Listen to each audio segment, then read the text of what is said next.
reactions from international community, international organizations since the beginning of this war of liberation of the people of Southern Cameroon from 2016 to present. I think in my previous presentation, I did present reaction from these international organizations: Human Rights Watch, Amnesty International, United Nations, European Union, African Union, to name a few. Now, I am bringing to you reaction from some states, what some countries in Africa have done since the beginning, since this struggle started in 2016. The first one is Chad. Their contribution, positive or negative, I hope you will get this information, and I'll also drop the link of this article in my WhatsApp channel. Those of you who are there, you are going to click the link and follow detailing about everything as I present to you right now. We'll talk more on African nations. From Africa, we'll go to other continents, what each country has done, exactly what did they do exactly. And that is why we are here to inform you of the things that are happening. We are keeping stock of information. Information is power. So you should know who is a friend to Ambazonia and who is not sought, and who has done what in advancement of the cause or to bring it down. Now, we begin with Chad. According to unverified reports, Chadian President by then, Idriss Déby, agreed to deploy Chadian troops to the Anglophone regions to fight the separatists. In February 2018, it was reported that Chadian troops had been fighting in southern Cameroon for weeks. However, no physical evidence of such a deployment has been provided. In March 2019, the Chadian president called for other African states to get involved and assist in ending the conflict. Most of you know about Chadian military and all the like in southern Cameroon. I don't want to go into the details of that. Now, Egypt. In December 2019, Egypt voiced support for the major national dialogue, which was 2 months before its organization. Equatorial Guinea. In January 2018, President Teodoro Obiang Nguema Basogo called for dialogue as the best way to end the Anglophone crisis. Equatorial Guinea has voted against attempts to bring the Anglophone crisis up to discussion at the UN Security Council and has endorsed the peace efforts by the Cameroonian government. In December 2019, Equatorial Guinea called for international assistance to their parties. Ethiopia. As a non-permanent member of the UN Security Council, Ethiopia has voted against attempts to bring the Anglophone crisis up to discussion. Ghana. In 2019, it was revealed that weapons produced in Ghana had been smuggled into southern Cameroon, prompting a meeting between Paul Biya and Ghanaian MP Albert Kan Dapa. Ghana has taken in refugees who have fled the Anglophone regions. In August 2019, SOCADEF leader Ebenezer Akwanga was briefly questioned by the Ghanaian Bureau of National Investigation. Ivory Coast. As a non-permanent member of the UN Security Council, the Ivory Coast has voted against attempts to bring the Anglophone crisis up to discussion.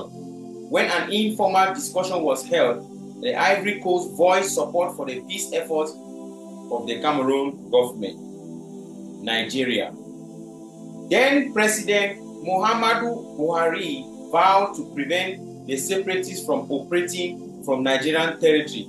Nigeria will take necessary measures within the ambit of the law to ensure that her territory is not used as a staging area to destabilize another friendly sovereign country, having its own separatist elements to worry about and benefiting from military cooperation with Cameroon against Boko Haram.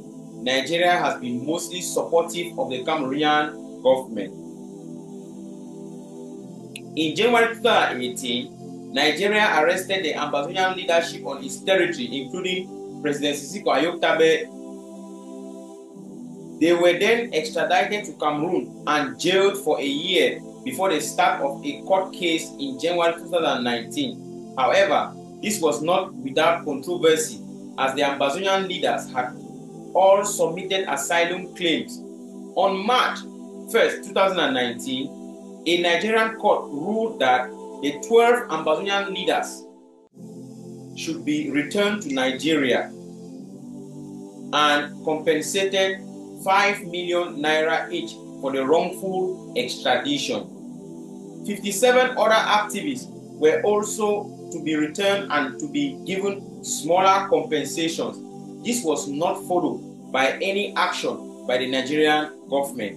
In July 2019, Nigeria pledged to prevent separatist fighters from smuggling firearms across the border or training in Nigeria.